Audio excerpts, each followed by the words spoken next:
Alvorada despertando com você. Alvorada, luz em nosso amanhecer. Começa agora, Alvorada, com Nando Garcia.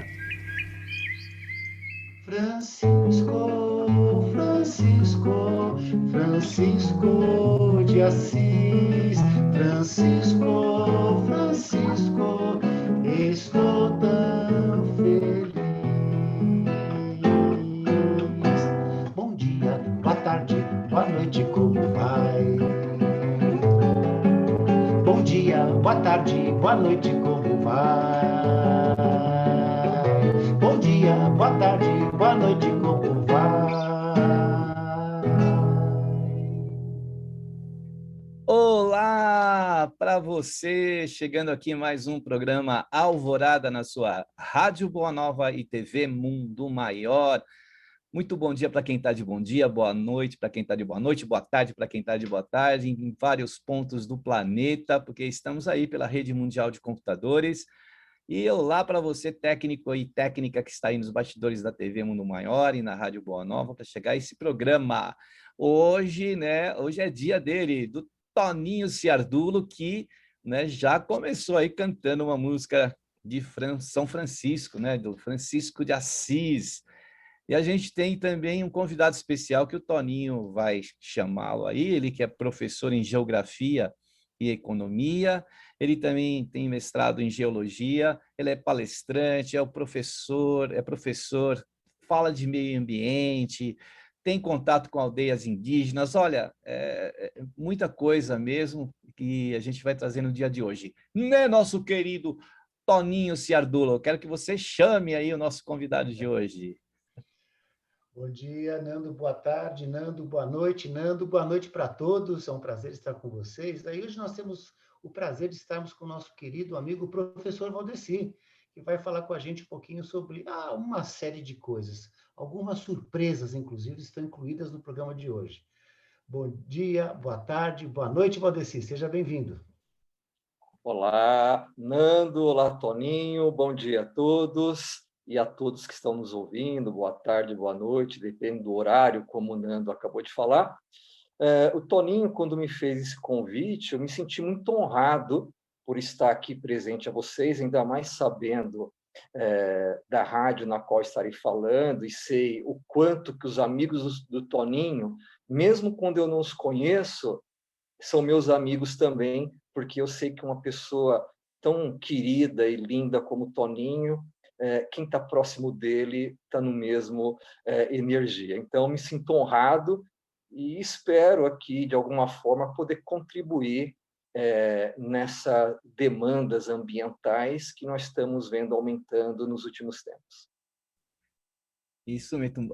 Gratidão, professor Valdeci Mangianelli, que está aqui conosco, amigo do Toninho, e também um novo amigo, Toninho? Lembra como nós nos conhecemos? O Toninho falou assim, como é que Toninho, que você disse? Um antigo amigo, um amigo velho, um novo amigo, velho antigo, sei lá, eu não me lembro muito bem. Falei assim, Nando, você é um velho amigo novo. Isso. O Valdeci também é um velho amigo novo aí.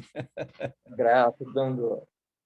Então, só fazer a primeira pergunta. Posso dar uma engatilhada já, Nando? Vamos lá, Toninho. Então, um dos convites que nós fizemos para o Valdeci, um dos motivos nós vamos falar sobre algumas coisas, né? Mas sobre a questão da demanda da energia e dos aumentos que agora vem, eu conversando com o Valdeci, sobre a questão que agora, com as secas, né?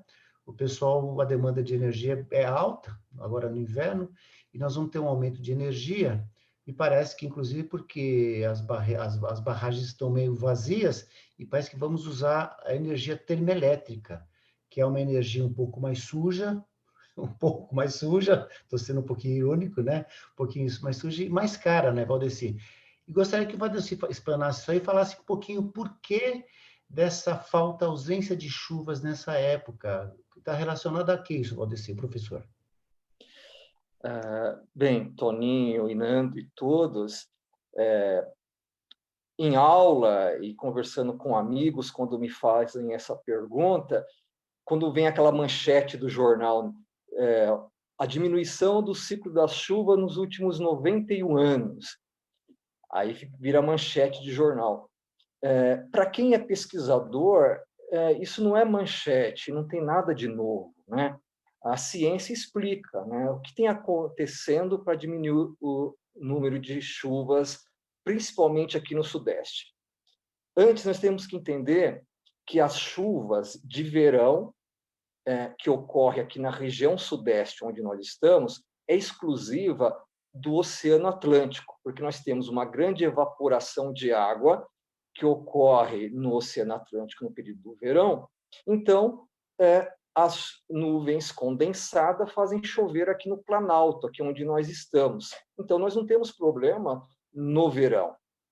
O nosso problema sempre está no final do outono, na entrada do inverno.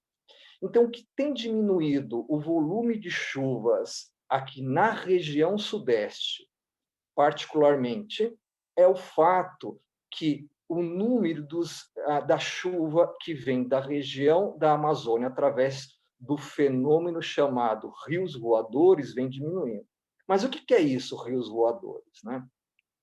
Nós temos que entender que realmente a ciência, a mãe terra, a natureza, o divino, ou algo que queira falar, ele está na ciência. Então, a própria árvore, ela tem o seu mecanismo de contribuição coletiva à sociedade. Como isso? Bem, todas as árvores, em qualquer região que ela esteja, porém, onde há um maior calor, ela vai retirar a água dos seus lençóis freáticos, né? As suas raízes profundas no subsolo retiram essa água, e essa água vai subindo pelos troncos até o caule da árvore, onde vai se dar o fenômeno chamado evapotranspiração. Evapotranspiração é a retirada da umidade da água que está dentro da árvore, desde a sua raiz, que é jogada para a atmosfera em forma gasosa. Então, quando você fala da região amazônica, nós temos lá um oceano de árvores. Então, ela manda um volume enorme dessa evapotranspiração para a atmosfera. Somando a isso, nós temos, se a gente olhar um mapa do Brasil, conseguir imaginar o mapa do Brasil, nós vamos ter o Oceano Atlântico do seu lado direito, que sopra os ventos chamados ventos alísios. O que é ventos alísios? São os ventos constantes. Vou dar aqui um parênteses. Realmente, quando dizem que Deus é brasileiro, tirando assim, com todo respeito, parece que sim, porque, veja, nós temos esse vento alísio, que significa ventos constantes, que está aqui conosco durante todo o ano. Então, é esse vento, lá na linha do Equador, que vai empurrando essas nuvens que foram formadas na região amazônica, empurrando ela para o oeste. E aí, na oeste, ela vai encontrar um paredão, que é as Cordilheiras dos Andes. Só que as Cordilheiras dos Andes têm uma altitude de mais de 3.000 metros. Com isso, essas nuvens não conseguem ultrapassar para o lado oeste, onde vai estar o Peru, Chile. Aí a gente começa a entender por que existe o deserto de Alcatama no Chile. Tem por quê? Porque essas nuvens carregadas de chuva na Amazônia não vão para o Chile. Pois bem, elas batem na Cordilheira dos Andes e descem para a região sudeste. Então, as chuvas de inverno que ocorrem na região sudeste, que ajuda a encher os reservatórios de água para o nosso consumo e para as hidrelétricas, nesse período de inverno, é dessas chuvas dos rios voadores que vêm da região amazônica.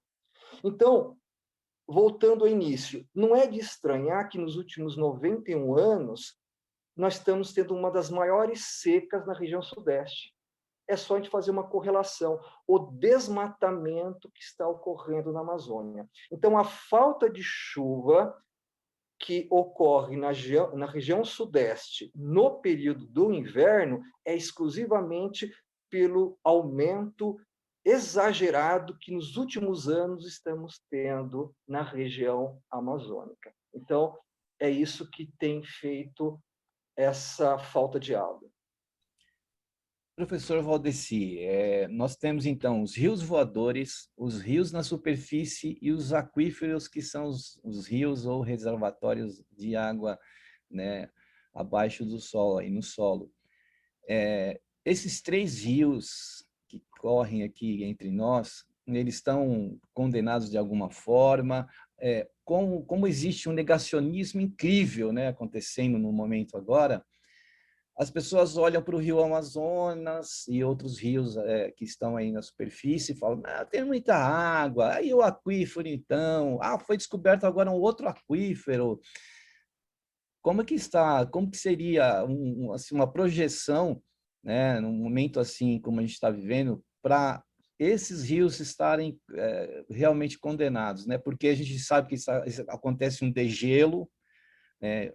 Acontece aí o aquecimento também da terra, né?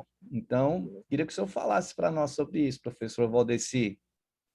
Bem, Nando, você, sabiamente, como um leitor que percebo, você colocou vários temas aí. Então, vamos começar lá do norte. Quando a gente fala do Rio Amazonas, você tem no Rio Amazonas as suas variantes, os igarapés, que são as regiões sempre inundadas lá da Amazônia.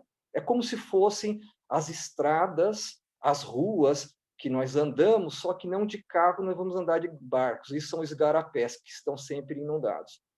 É nessas regiões que alimenta a água também do Rio Amazonas, mais o degelo das cordilheiras dos Andes, que ocorre na primavera. Então, mais as chuvas do verão do hemisfério norte e do verão do hemisfério sul. Então, esse volume de água na região amazônica vem de todas essas variantes. Pois bem, quando a gente fala lá do Rio Amazonas, como você coloca, nós temos que observar o seguinte: o problema lá é que o aumento da mineração na região amazônica, na qual, para se utilizar a descoberta de ouro de uma forma rápida, em loco, se usa o mercúrio. E o mercúrio, ele contamina os igarapés que vão jogar água na região amazônica. Então, aí você vai ver como o sofrimento dos nossos irmãos indígenas, que sofrem por ter as suas terras contaminadas. A mineração não precisa ocorrer lá na aldeia onde eles estão, mas a água ela vai circular pela aldeia, que já é um outro assunto que podemos até conversar aqui. E quando você falou de descoberta de novo aquífero, é verdade. No próprio Rio Amazonas, por volta de 2011, descobriu um outro aquífero no Brasil, maior que o aquífero Guarani, que ele percorre os mais de 6 mil metros, 6 mil quilômetros do Rio Amazônia. Ele está por debaixo do Rio Amazonas, maior do que o aquífero Guarani. Ou seja, nós temos uma quantidade enorme de água no nosso território, na qual nós estamos comprometendo ela com a mineração. E se a gente for falar aqui do agronegócio, da pecuária, com o uso de anabolizantes para os animais engordar, para ter abate mais rápido, se a gente for falar de antibiótico, isso vai longe. Porque hoje na Amazônia se tem, em média, 10 milhões de pessoas. E o número de gado também ultrapassa os 10 milhões de pessoas. Então, você tem uma quantidade enorme de gado que demanda diversos recursos, mais do que o humano, mais a utilização de anabolizantes, antibióticos, mais a mineração, você compromete a água. E aí, Nando, você vem perguntando aí do território um pouco mais, quando a gente chega na região centro-oeste. A região centro-oeste, nós temos o aquífero Guarani, que era o maior do Brasil, antes desse descoberto lá na região amazônica que eu acabei de falar, que começa na região de Goiás e vem descendo para o sudeste e atinge o Paraguai, Uruguai, né, e a Argentina. E um parênteses, o nome é aquífero Guarani, na verdade ele chamava antes aquífero Botucatu, porque o afloramento dele foi descoberto no município de Botucatu, aqui no interior de São Paulo.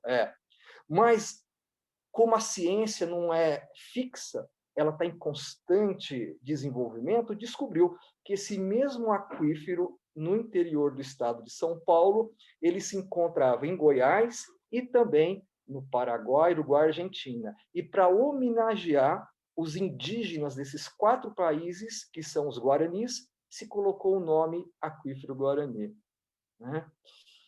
E aí, chegando aqui no Sudeste, nessa poluição da água, nós vamos ter um problema que foi uma má gestão do município ao longo de décadas de permitir a morada em locais de represas que não poderia. Então, ou seja, essa grandeza nossa de água, por erros estratégicos, econômicos, está comprometendo esse volume de água para nós hoje e para as gerações vindouras. Valdeci, você falou uma coisa muito interessante, né? E nós sabemos que nos últimos anos foi liberada uma quantidade muito grande de agrotóxicos, por volta de 400, se não me engano.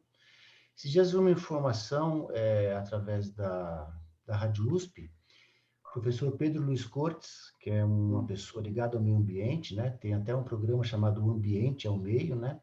Ele dizendo que por volta da água potável que nós consumimos, por volta de 1/4, ou seja, 25% dessa água está contaminada por agrotóxicos, né? Então, eu gostaria que você falasse um pouquinho sobre isso e dar mais um parênteses. Guarda que eu vou perguntar, viu, professor? Assim, ó. Você falou que Deus é brasileiro, né? Que pode ser. Acho que Deus é de tudo um pouco, mas tem essa brincadeira que nós fazemos de Deus ser brasileiro, né? Eu acho que a natureza na verdade, a materialização do amor divino, né? Dessa fonte primária que nós temos de amor, que é Deus, que é a fonte primária, como é que a gente possa chamar, né? Então, a primeira pergunta, a questão dos agrotóxicos, e outra coisa. Existe um projeto, se a Eletrobras for realmente privatizada, que diz o seguinte, que eles querem montar usinas de gás no Nordeste, né? E parece que tem um paradoxo, uma inconveniência, porque você mesmo falou que tem os ventos alísios, que pode gerar uma energia eólica, e também a quantidade de sol no Nordeste, que é muito grande, que pode gerar a energia fotovoltaica, né? Então, seria muito mais barato, uma energia renovável, que não poluiria, né? E que ficaria muito mais fácil, inclusive, a transmissão, porque parece que essa transmissão do gás é mais cara, tem um processo assim. Então, 2 perguntinhas. A questão do agrotóxico e a questão de a gente ter, por exemplo, a implantação de usinas com renováveis no Nordeste. Dá para você dar uma falada nisso, Valdeci? Bem, Toninho e Nando, a questão do agrotóxico, olha, esse aí é um outro problema seríssimo, né? Como eu falei a questão há pouco da questão do agrotóxico na criação de gado lá na região amazônica,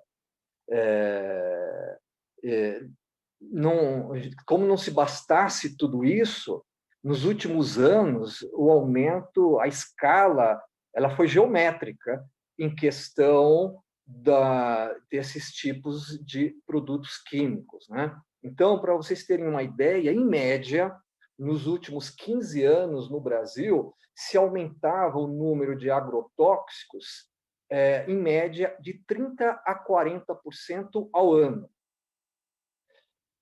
Somente no ano passado, segundo fontes do próprio Ministério da Agricultura, você teve um aumento de mais de 400 novos agrotóxicos, sendo esses muitos proibidos na Europa.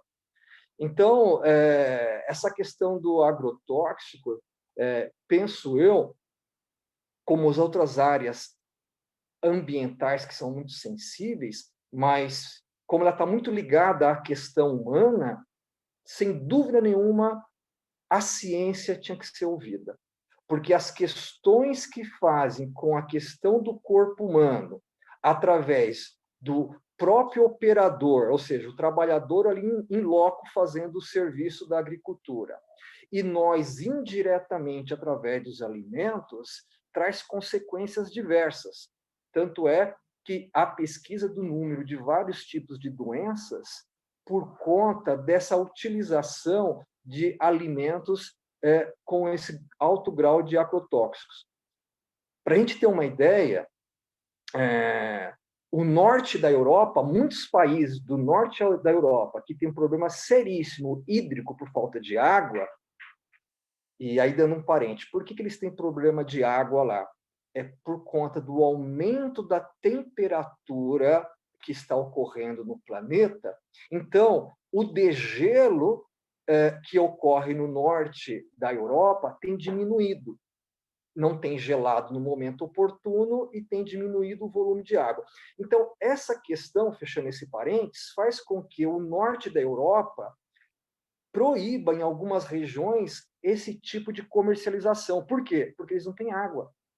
E aí, colocando mais aqui um parênteses, por isso que para alguns países sai muito mais barato importar de países como o Brasil, porque assim você não cria problema no seu lençol freático da sua região.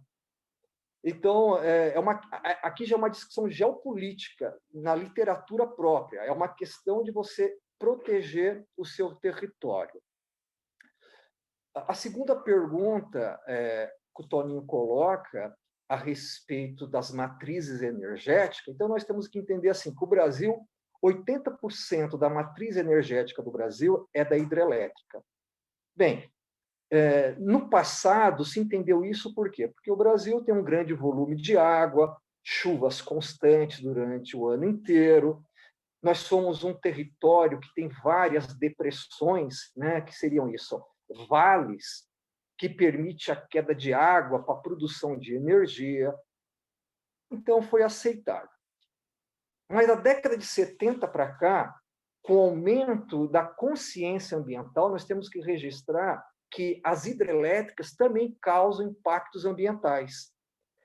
Desde a sua construção, porque lá tem um meio ecossistema próprio que vai se desestabilizar por conta dessa criação.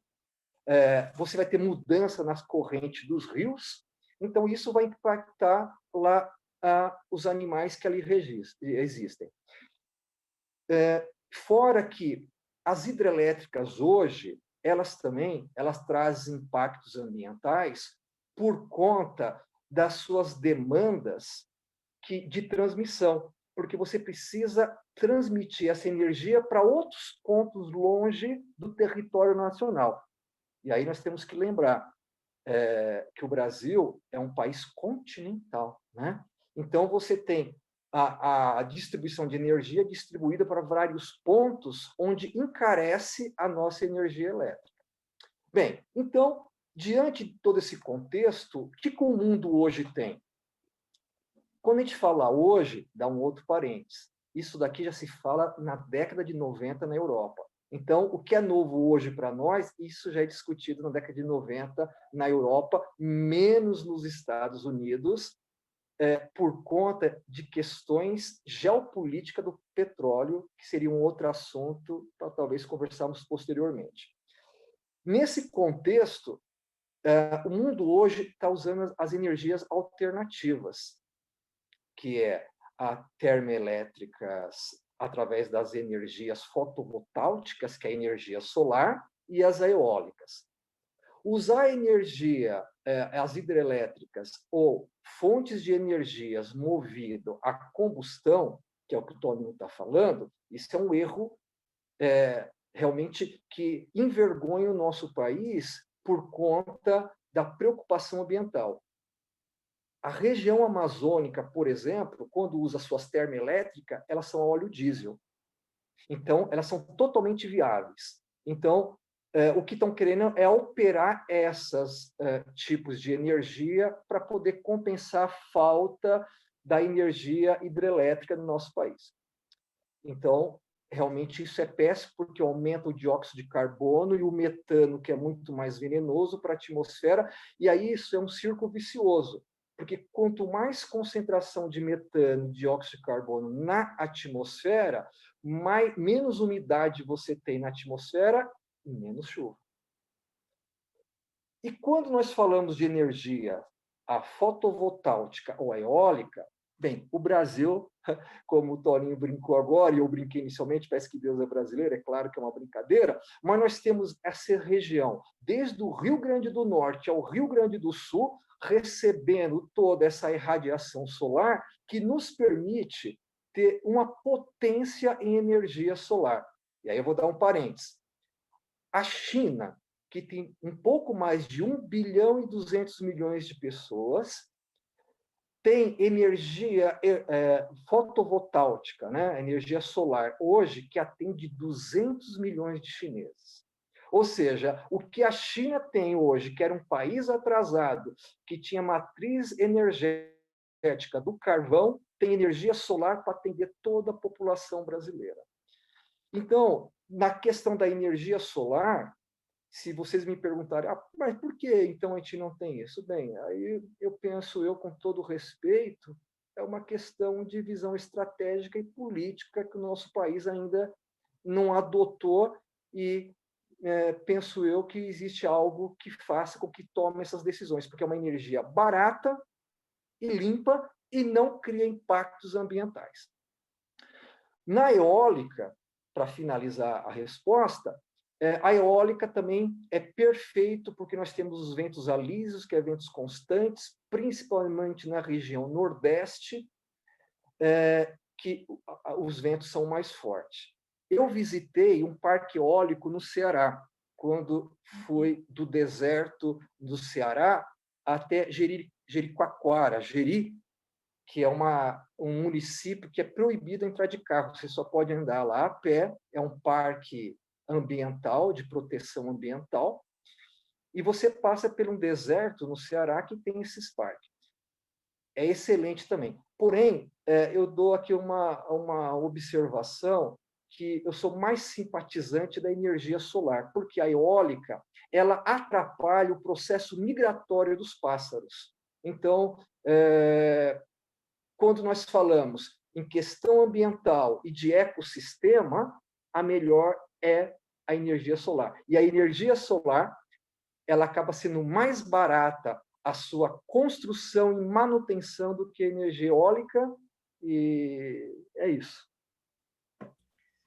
Nós vamos aproveitar que o professor Valdeci está conosco hoje, nós não vamos fazer a prece, porque o que nós estamos fazendo aqui é um exercício de prece também, para que melhore o meio ambiente no planeta Terra, e nós que estamos no Brasil temos que também fazer a nossa parte. Então, só quero dar um recadinho rapidinho para você. Você ainda não é sócio do Clube Amigos da Boa Nova? Então, se torne sócio, colabore, participe. Entre no site amigosdaboanova.com.br ou acesse pelos telefones 0 operadora 11 2458 3214 e pelo meio mais fácil, que é o WhatsApp, o 11 97 261 0272. Olha, essa informação que está chegando para você através aí do professor Valdeci pode chegar para milhares de pessoas em todos os pontos do planeta. Então, colabore, porque assim você pode patrocinar, nem que seja 1 minuto do programa aqui, Alvorada, da Rede Boa Nova de Rádio ou da TV Mundo Maior. Então, entre em contato e faça parte do Clube Amigos da Boa Nova. Muito bem, professor Valdeci. Então, a gente, assim, a um nível mundial, a gente, outro dia vendo um documentário, né? E na Groenlândia, que é o polo norte do planeta, e também na Antártida, né?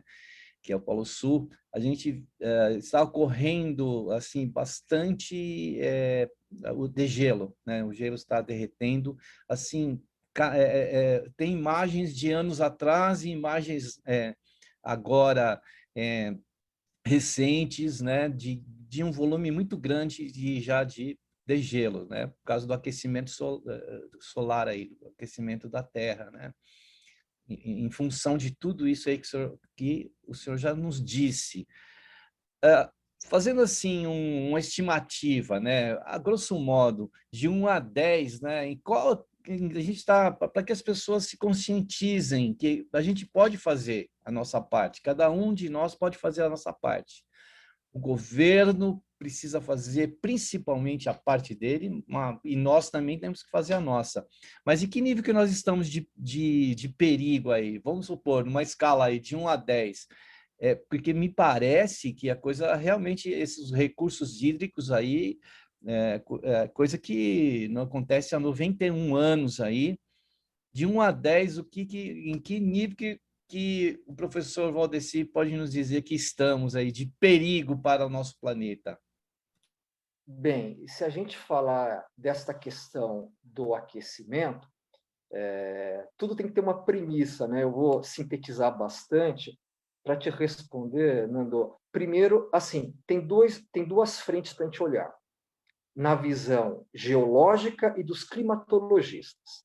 Na visão geológica, a Terra tem seus ciclos, né? Então, em média, a cada 500 mil anos, falando na visão geológica, a Terra esquenta e esfria. Então, no período chamado, por os geólogos, chamado período quaternário, dos últimos 2 milhões de anos, então nós já tivemos 4 glaciações e 4 deglaciações. Quando nós temos as glaciações, há um processo chamado transgressão marinha, né? Essa água que está no oceano, ela vai regredindo para os polos. Quando você tem o degelo, que é a deglaciação, você vai ter agora as águas derretendo e aumentando o nível do mar. E aí eu vou dar um parênteses nisso, empiricamente. Fiz um trabalho de campo em 2011 em Cananéia. E lá você via em Cananéia as falésias. O que é falésia? Vem de falar o geólogo, o geógrafo, e a gente fala falésia, né? É a linguagem da ciência, mas só para poder entender. Então, você olhava lá esse morro com 8 metros de altura, então você via lá fósseis de corais, de peixes, né? A casa daquele corrupto, daquele bichinho chamado corrupto, que tira na praia para poder pescar. Ele tem cartilagem, esse corrupto, então você não vê ele, mas você vê a casa dele que nem João de Barro faz. Pois bem, então, essa evidência que a ciência mostra a mudança do nível do mar. Então, você olhava lá, você viu que ali já teve as glaciações.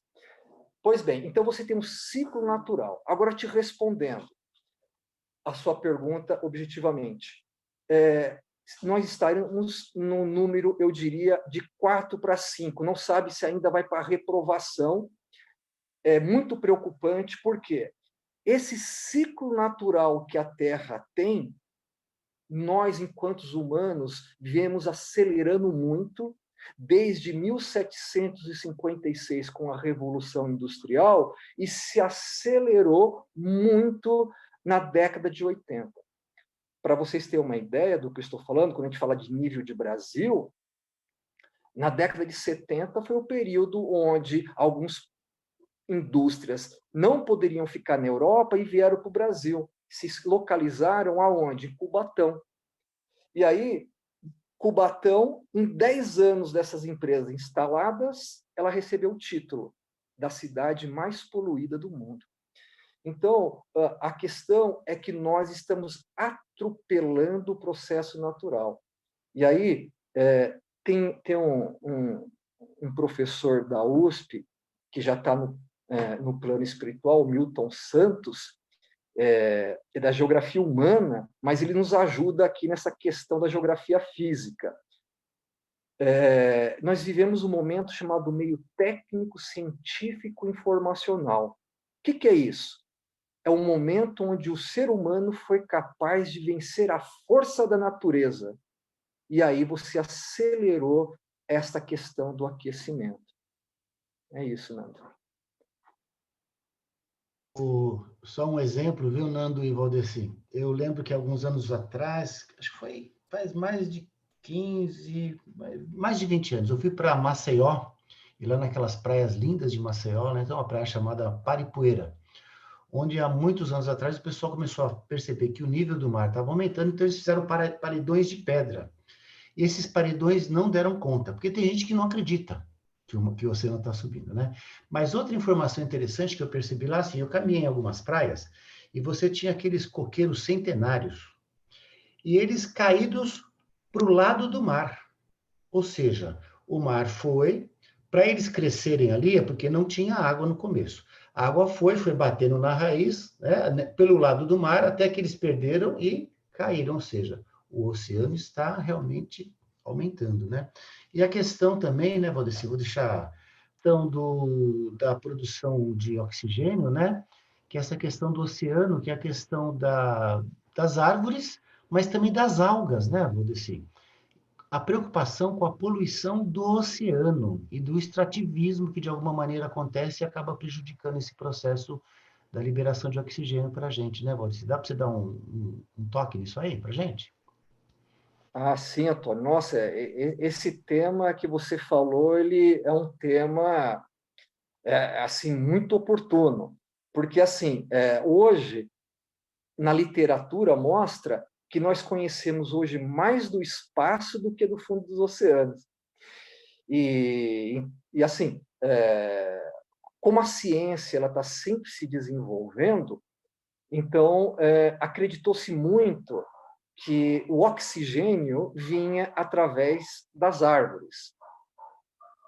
Realmente, quem é o que manda os oxigênios para nós, a árvore, tem a sua contribuição.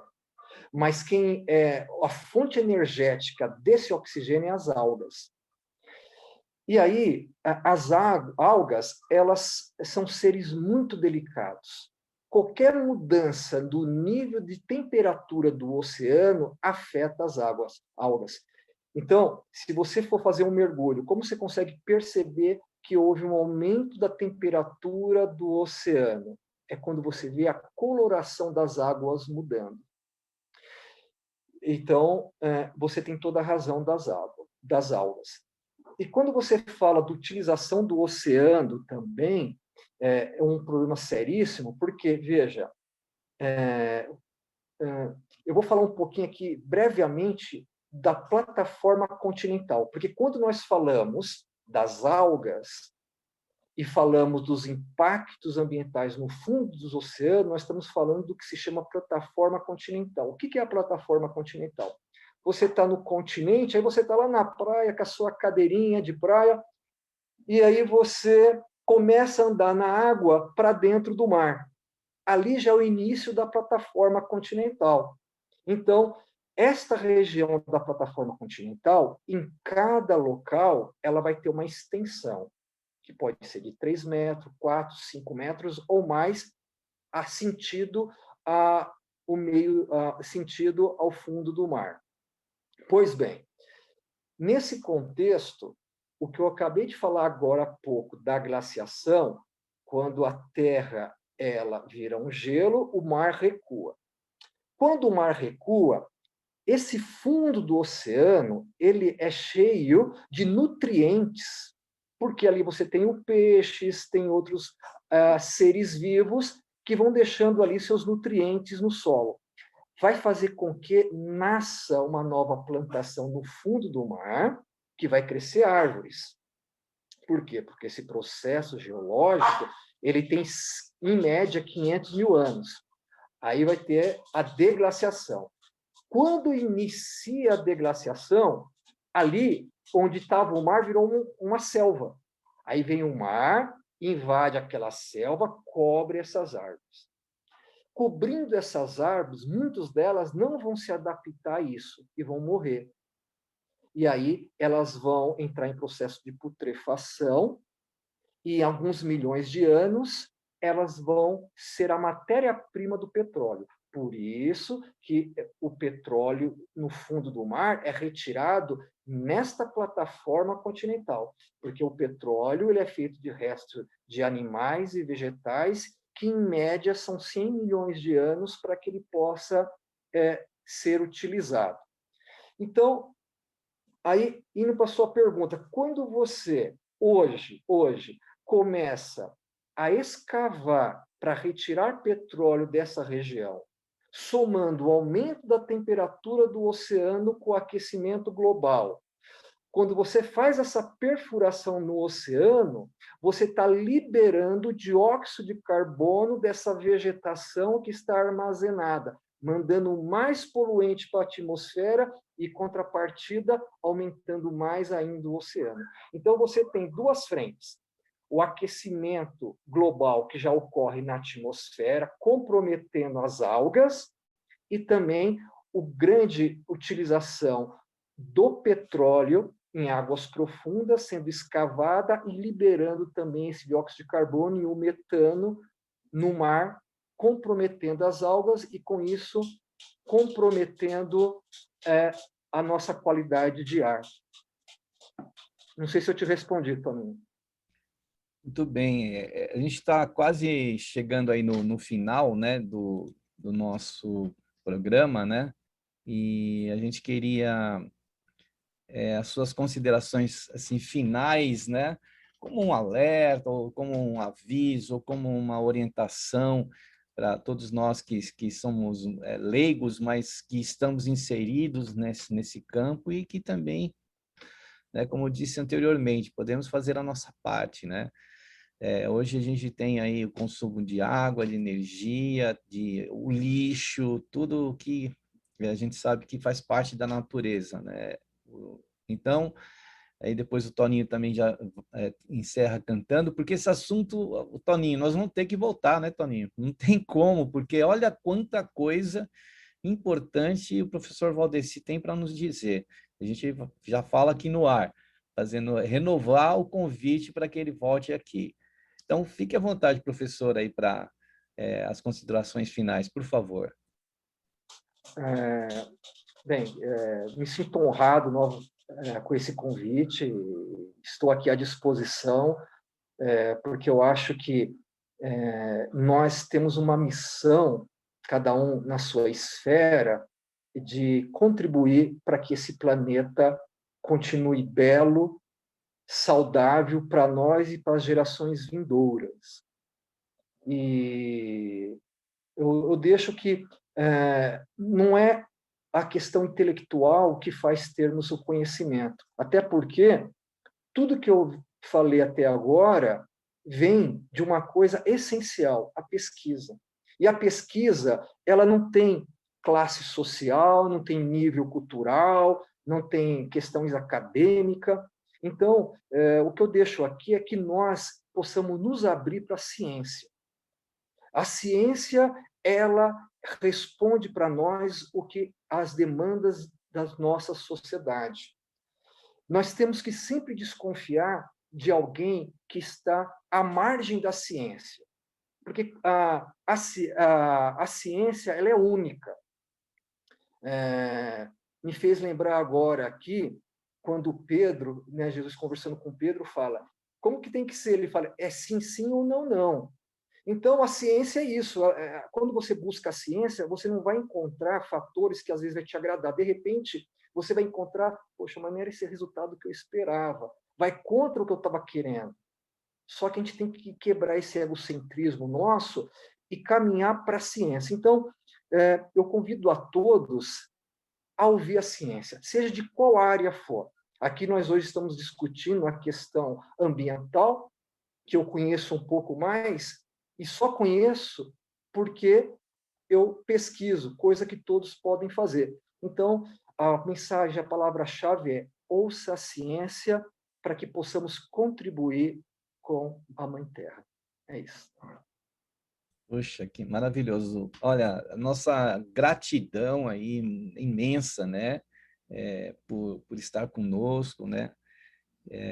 E agradecer mesmo por trazer essas informações aí que nós precisamos atualizar em nosso ser, né? Esse respeito, esse amor que a gente deve à natureza, né? O quanto ela nos proporciona. Então, gratidão aí, professor Valdeci, e até a próxima ocasião em que estaremos juntos aí. Toninho, sua palavra aí e a sua música para encerrar com alegria aqui o nosso mais um programa Alvorada. Obrigado, Nando. Um prazer estar com vocês. Obrigado, professor Valdeci. Vamos deixar uma dica para um próximo programa. O Valdeci falou de ciência, né? Nós vamos falar um pouquinho, talvez, da ciência indígena, essa ciência milenar que protege as florestas, os rios, né? Que tem esse potencial de cultura, né, que nós sabemos que é tão importante. Eu acho que se não tivesse índios, em alguns lugares já teria sido devastado muito mais coisa. Vamos deixar para um outro programa, né? E vamos proteger nossos irmãos indígenas, né, Valdeci, com certeza. Nós vamos encerrar aqui com uma música vamos falar de Francisco de Assis, né? Aquela assim, ó, uma música minha.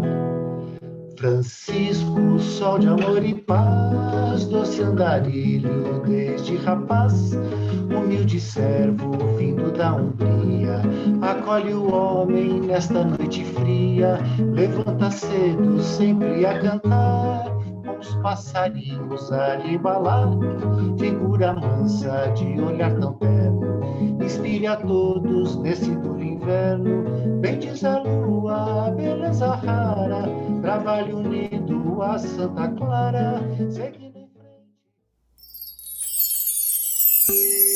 Alvorada despertando com você. Alvorada, luz em nosso amanhecer. Termina aqui, Alvorada, com Nando Garcia.